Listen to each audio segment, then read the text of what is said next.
Oi, gente. Nesse vídeo, a gente vai falar sobre o poema do Antônio Machado, O Retrato, e relacioná-lo com o conto do Borges, O Zahir. O intuito é discutir a ideia de imaginação moral, passando por algumas ideias como maturidade e ficção. E vamos à leitura do poema primeiro, que é o meu favorito. Já está aqui separado. Mi infancia son recuerdos de un patio de Sevilla y un huerto claro donde madura el limonero. Mi juventud, 20 años en tierras de Castilla. Mi historia, algunos casos que recordar no quiero. Ni un seductor mañara ni un bradomín necido. Ya conocéis mi torpe aliño indumentario. Mas recibí la flecha que me asignó Cupido y amé cuanto ellas pueden tener de hospitalario. Hay en mis venas gotas de sangre jacobina, pero mi verso brota de manancial sereno. Y, más que un hombre al uso que sabe su doctrina, soy, en el buen sentido de la palabra, bueno. Adoro la hermosura en la moderna estética, corté las viejas rosas del huerto de Honsar. Mas no amo los afeites de la actual cosmética, ni soy un ave de esas del nuevo gay trinar. Desdeño las romanzas de los tenores huecos y el coro de los grillos que cantan a la luna. A distinguir me paro las voces de los ecos y escucho solamente entre las voces una. Soy clásico o romántico, no sé, dejar quisiera. Mi verso como deja el capitán su espada, famosa por la mano viril que la blandiera, no por el docto oficio del forjador preciada. Converso con el hombre que siempre va conmigo. Quien habla solo espera hablar a Dios un día. Mi soliloquio es plática con ese buen amigo que me enseñó el secreto de la filantropía. Y al cabo, nada os debo. Debísme cuanto he escrito. A mi trabajo acudo, con mi dinero pago. El traje que me cubre y la mansión que habito, el pan que me alimenta y el lecho donde yago. Y cuando llegué el día del último viaje y esté al partir la nave que nunca ha de tornar, me encontraréis a bordo, ligero de equipaje, casi desnudo, como los hijos de la mar. Esse é o poema Retrato, do Antônio Machado, e vamos voltar a ele e interpretá-lo.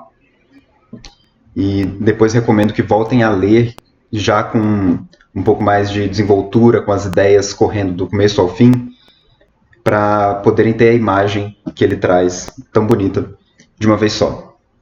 Mas vamos começar com a interpretação dele, né? A ideia da personalidade bem formada, da maturidade. Vamos ver a partir de cada estrofe. Alguns junguianos, por exemplo, podem pensar na ideia de metanoia, ou na ideia de individuação como o caminho que faz essa personalidade. E a gente vai ver aqui qual o retrato que ele faz a partir disso. A primeira, né? Mi infancia son recuerdos de un patio de Sevilla. Dessa forma que esse poema costuma ser lembrado. É a ideia da superação da juventude, um momento de formação. Ele é valioso e lembrado, claro. Mas, alguns casos que recordar no quiero. A juventude envolve se submeter a circunstâncias mais do que agir sobre elas às vezes. Você não teve a chance de cumprir um papel social, de oferecer o que você sabe às outras pessoas, você está construindo as coisas. E existem algumas rupturas básicas do amadurecimento, da distinção do sujeito, o encontro do papel social mesmo, os gostos, medos e descobertas. E ele passa rápido por ali, não porque não importe, mas porque não é ali que ele mais substancialmente vai escrever sua história. Seguindo. Nenhum seductor mañara, nenhum bradomín necido.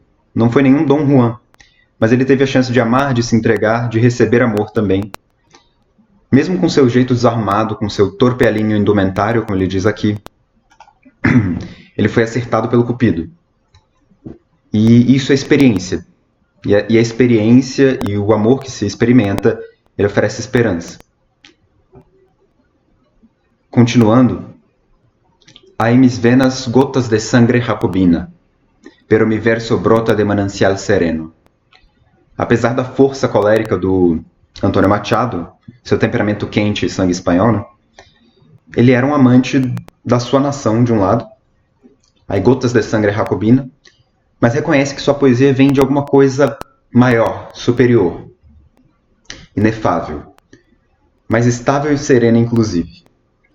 Ele não se coloca como uma pessoa, de alguma forma, revolucionária, porque ele está em contato com aquilo que o alimenta já, diretamente. E mais do que um homem submetido, né, à métrica, a uma terceira pessoa, à moda política, um homem al uso que sabe sua doutrina, ele é, como diz, en el buen sentido da palavra, bueno. Ele, de uma forma simples e absoluta, é simples, bom. No bom sentido, uma objetividade. Existe uma objetividade que é própria daquela pessoa que pode dizer, eu sei quem sou. E ele tem segurança na sua orientação. Ele tem um norte para seguir. Ele tem uma virtude que o norteia. Em seguida, adoro la hermosura en la moderna estética, corté las viejas rosas del huerto de Ronsard. Ronsard ou Bradomín são referências que ele faz específicas, coisas de sua época, e a gente pode passar ao largo para buscar só o sentido disso, que é, embora seja um amante das artes, Antônio Machado, e amante da sua força, né, eterna e transcendente, ele dispensa algumas invencionices modernas. Ele cortou essas rosas do jardim dele, ele cultiva esse jardim. Mas ele cortou algumas rosas. A moderna cosmética, né? Uma certa afetação, talvez. E segue. Desdenho los romances de los tenores huecos num tom semelhante, e el coro de los grillos que cantan a la luna. A distinguir me paro las voces de los ecos e escucho solamente entre las voces una. Volta a falar da carência de sentido inicialmente, e o silêncio permite que ressoe o essencial, né? Como diz até o mago da primeira carta, como diz toda a tradição da vida religiosa, ele desdenha de quase todas as vozes. Ele deixa os grilos para lá, os tenores huecos, mas encontra no meio dos ecos. A gente pode até lembrar da deusa Eco, talvez, que foi apaixonada por Narciso, né? Ele escuta no meio dos ecos aquela uma voz. E se pergunta, soy clássico ou romântico? No sé, dejar quisiera mi verso como deja el capitán su espada, famosa por la mano viril que la bandiera, no por el docto oficio del forjador preciada. Aqui ele não poderia ser mais claro, né? E é bastante bonito esse verso. Eu não quero ser lembrado pela classificação externa, ou aquela que faço de mim mesmo, mas pela mão viril que brande a minha espada, por aquilo que fiz. Não quero nomes, não quero títulos, não quero que o lugar onde eu estava diga por mim, mas eu quero que minha personalidade diga. Eu penso no Chesterton, por exemplo, que diz que o homem comum ele não vai à guerra porque odeia o que está na sua frente, mas porque ama o que está atrás. Tanto a simbólica, né, que existe na guerra, na arma, no caminho, ele é escrito pela personalidade, não pelo instrumento utilizado. Os gregos, inclusive, entenderam bastante bem essa ideia. Foi uma ideia que escapou longamente o Ortega y Gasset, também em espanhol, identificou isso. Ele conhecia o Machado. Ele fala, né? Aquiles, ele perde, ele toma a flechada no seu calcanhar, e é isso que faz com que ele perca. Porque o calcanhar é aquilo que te permite andar. E andar é a forma como você vai construindo a sua história, construindo sua vida. É a capacidade de narrar a própria vida, né? Narrar a própria história. Então ele sacou qual era o sentido tão importante na ideia do calcanhar de Aquiles.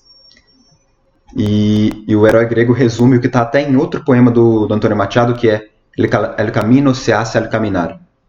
Que a personalidade está na obra, na ação, e não nos seus ornamentos. Para cada verdadeiro herói, há 1000 pessoas pensando em ser grandiosas, como faz até na pessoa na tabacaria. Muitos pensando em ser grandiosos, fazendo planos grandiosos. Mas é muito diferente você dar os passos que constroem essa identidade, que pode se identificar e pode falar, eu sou. diante disso que é grandioso. Seguindo. Converso con el hombre que siempre va conmigo, quien habla solo espera hablar a Dios un día. Mi soliloquio es plática con ese buen amigo que me enseñó el secreto de la filantropia. Novamente, é a ideia da máxima individuação. A maturidade de quem age por dever, por uma base sólida, por reconhecer a sua direção e já fazer aquilo ali em nome daquela essência, daquele valor. Não esperando que os outros joguem confete. Porque, afinal, a pessoa que fala, eu sei quem sou, a pessoa que se conhece e chega nessa maturidade, ela, primeiro, não se abala pelas críticas, né? Porque ela sabe que essas críticas não sabem o caminho que ela trilha, mas ela também não se envaidece pelos elogios. Porque essas duas paixões, tanto do elogio quanto da crítica, elas vêm de uma mesma alienação, de um eixo externo que você está oferecendo. Não que você não deva ligar para as opiniões, né? Mas, de certa forma, existe uma medida que você sim não deve ligar, que está dentro daquilo que você tem segurança a respeito de si mesmo. E ele segue, né? Converso com el hombre que sempre va comigo. O homem que conhece o mundo e que age com esperança. Esse pode falar sozinho e almejar dizer algo para o eterno. Ele não espera dos outros. Ele age com essa esperança de que existe sentido no seu caminho. É uma máxima independência, é o eu sou que ele brada. E ali, através desse eu sou máximo, ele pode encontrar um outro, de forma mais pura e desinteressada, praticando esse segredo. É um segredo mesmo, de servir, de dar vida. O segredo da filantropia. E seguindo no poema, e al cabo nada os debo, debéis-me quanto escrito. A mi trabajo acudo con mi dinero pago. El traje que me cubre la mansión que habito, el pan que me alimenta y el lecho donde yago. Aqui Machado, né, reitera o cumprimento do dever, a independência do homem que se sustenta por seus próprios meios. A ideia de dever, mais do que a de trabalho, o dever, né, ele é saber que é necessário fazer e ir fazer. É cumprir sua parte no mundo, porque quando isso acontece, começa a sobrar e surgir força, né, para oferecer ao outro. Novamente, lembramos do Ortega y Gasset quando diz: eu sou eu e minha circunstância. E se não salvo a elas, não salvo a mim. Esse reconhecimento do eu vem de um reconhecimento também das circunstâncias, mas nunca uma forma de isolar um desses polos. Ou falar que o eu pode tudo, como vulgarmente se fala na ideia de meritocracia, por exemplo, que é um eu superpoderoso, ou de que a circunstância pode tudo, como pode acreditar algum materialismo mais barato. E, por último, né, a estrofe mais bonita. E quando llegue el día del último viaje y esté a partir la nave que nunca ha de tornar, me encontraréis a bordo, ligero de equipaje, casi desnudo, como los hijos de la mar. É a serenidade de quem encara a morte e, diante da finitude, consegue atribuir valor àquilo que merece, né? Sem alienação, sem desespero. Mas a pessoa que chega ali sem pendências, nem ornamentos. Sem pendências nem ornamentos, isso é importante. Me encontraréis a bordo, ligero de equipaje, casi desnudo, como los hijos de la mar. E o mar, né, é símbolo tanto da vida e da morte, é um símbolo do ir e vir, né, do fluxo, do ciclo. E como um hijo de la mar, que ele vai se encontrar a bordo. Esse é o poema, e agora vocês podem reler, ou até eu deixei aqui no vídeo que eu estou postando no YouTube, o thumbnail dele. Essa é a lápide do Antônio Machado, que contém justamente essa estrofe. Mas vamos continuar aqui em outros assuntos sobre o poema, né? Esse vídeo, ele nasce a partir de uma conversa que eu tive com um grande amigo meu, o Rodrigo Franco. E ele me ajudou a ter alguns insights a respeito desse poema, porque num dia fomos ler poemas um com o outro. E isso aqui surgiu no meio. E ele conhece muito a literatura. E falávamos do retrato, né? Ele pegou o tema da personalidade obsessiva. E a discussão seguiu por aqui, vou contar para vocês.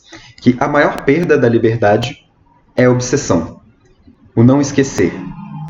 Vamos chegar na relação disso com o Machado. Podemos parar de caminhar quando somos paralisados pela medusa ou pelo narciso. Quando o narciso só olha para si. Quando a medusa nos petrifica.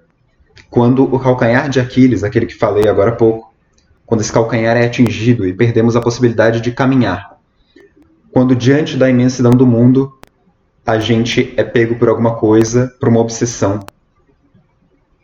e fica ali vidrado. Ou seja, a gente pode caminhar, a gente não teve realmente um impedimento decisivo. Por isso é a maior perda da liberdade, não é uma perda da liberdade mecânica, né? A obsessão é uma perda da liberdade que vem de um drama psicológico. E um mundo maior que nós, quando a gente cresce muito e impedimos a visão, né? Quando a gente não é pequeno diante do mundo e carrega essa humildade, a gente deixa de caminhar, a gente é atingido no nosso calcanhar. Então é muito importante, como diz o Machado, reconhecer esse caminho que se faz. El camino se hace al caminar. A valorização do presente enquanto algo que replica o eterno, como dizem tantos místicos. E para pensar essa ideia, né, de que o presente replica o eterno e a obsessão é uma grande perda de liberdade, pensamos no conto do Zahir, do Borges, que fala sobre uma obsessão. O Zahir, no conto do Borges, é um conto muito breve, pode ser facilmente lido, facilmente encontrado na internet. O Zahir é um objeto que tem o poder de criar uma obsessão naquele que o vê. Uma memória que não se apaga, e nessa persistência, nessa reminiscência, nessa rememoração, ela vai ocupando todo o pensamento de uma pessoa. No conto, o sujeito ele paga algo, é uma situação corriqueira, ele paga algo e recebe uma moeda de 20 centavos. E Borges narra ao leitor, né, depois disso, esse mito islâmico cujo registro ele encontra num livro hermético distante, sobre o objeto obsessivo e suas diferentes manifestações ao longo da história.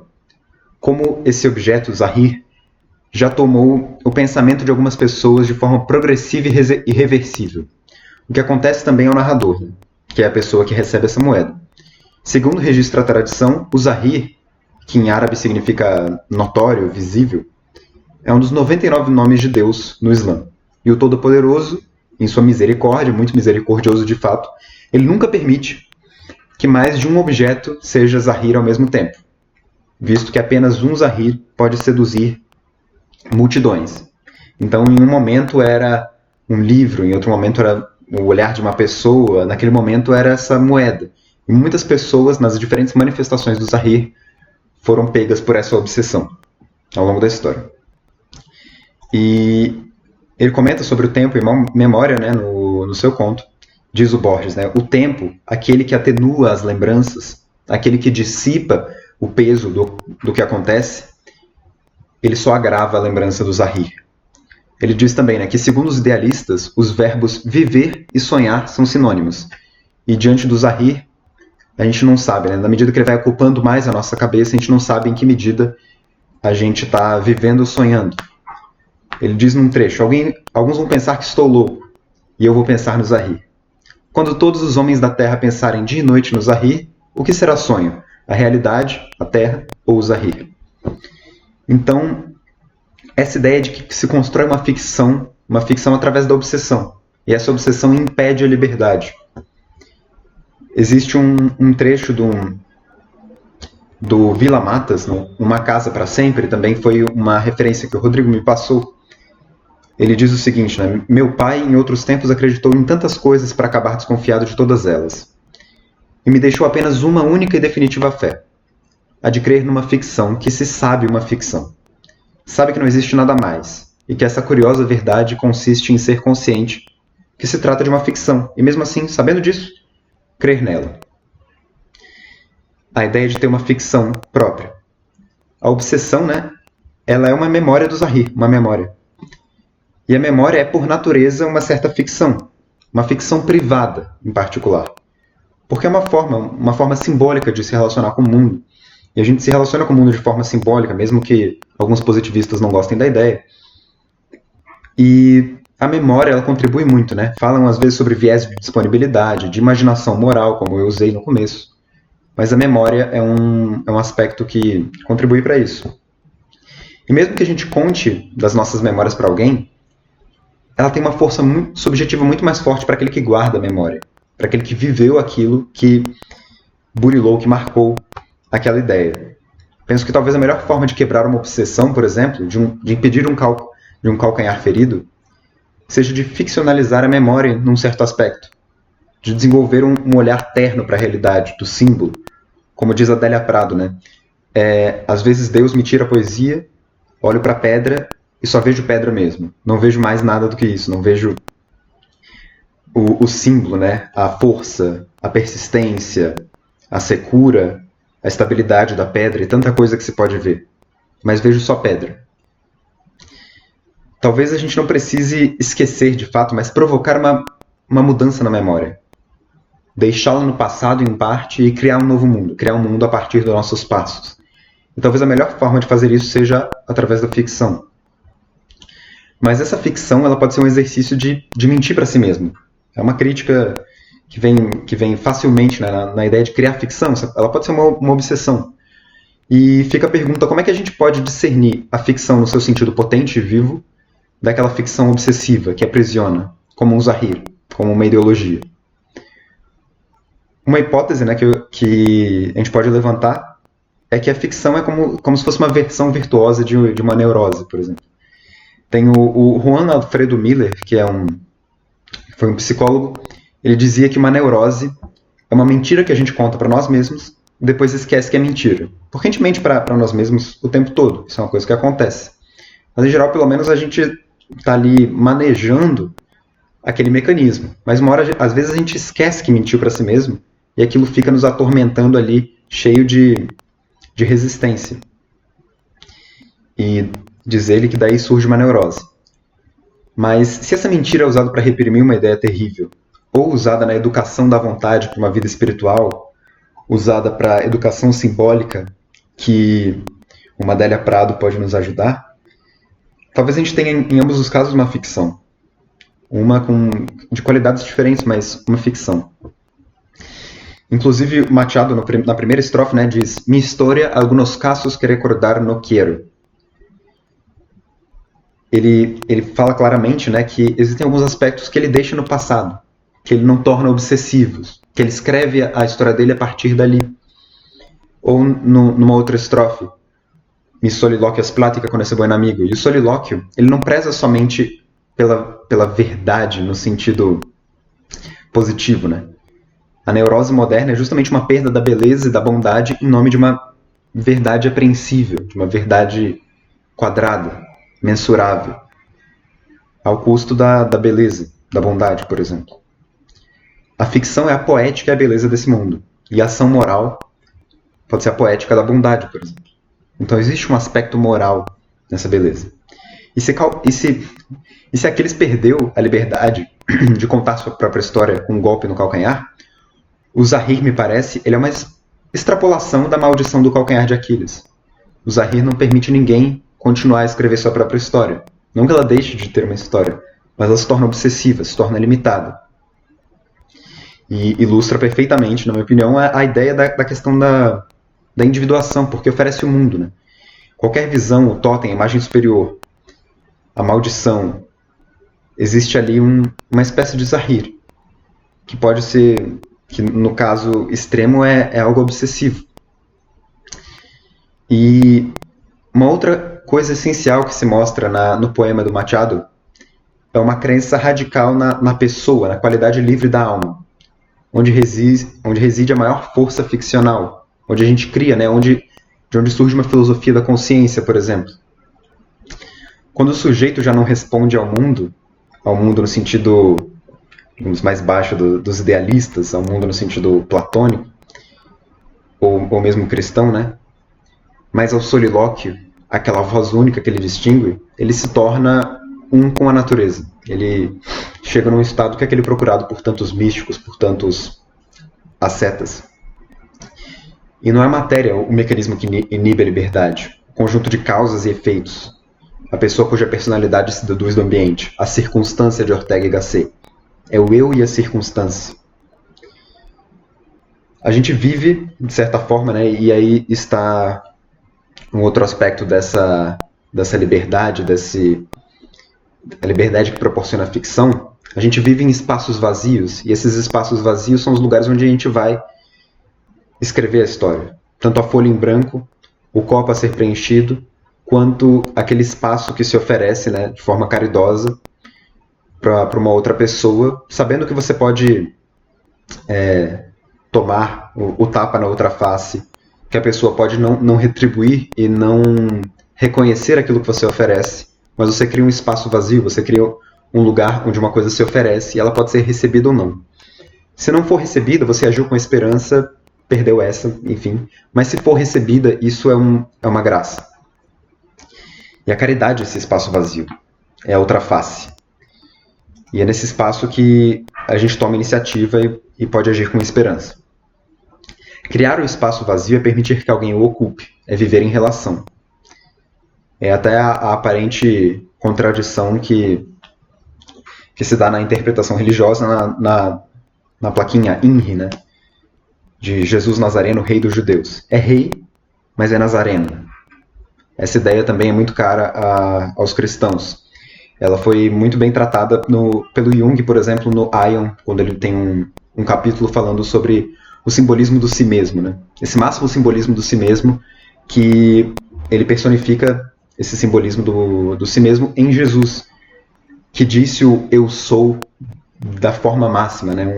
Uma figura que tem um momento semelhante àquele da cruz, no qual Jesus se entrega, é Sócrates, quando também se entrega ao julgamento, e a personalidade dele responde ao eterno, não responde a outra coisa.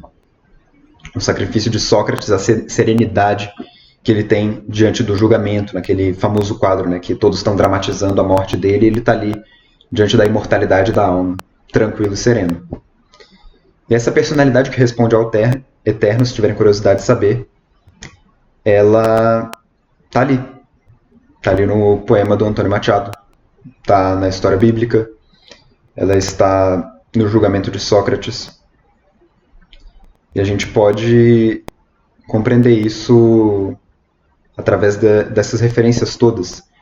Um exemplo, um contraste para terminar, e eu acho que o poema do Machado ganha muito se contrastado com outros dois poemas. Um é o Tabacaria, do Pessoa, e outro é A Máquina do Mundo, do Drummond, porque eu gosto muito desse poema do Machado, e, na minha opinião, ele mostra uma pessoa que alcançou uma disposição diante da vida, uma disposição poética, esperançosa e caridosa, que é incrível, maravilhosa e muito desejável.